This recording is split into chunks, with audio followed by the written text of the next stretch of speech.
Dr. Harris. Thanks for watching. Today's topic is going to be about adjusting techniques. 41 years ago when I started, I used the traditional hands-on manual manipulation technique.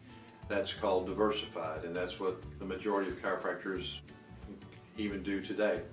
But the development of this impulse adjusting instrument has made adjusting more sophisticated, and there's more science behind this than any technique.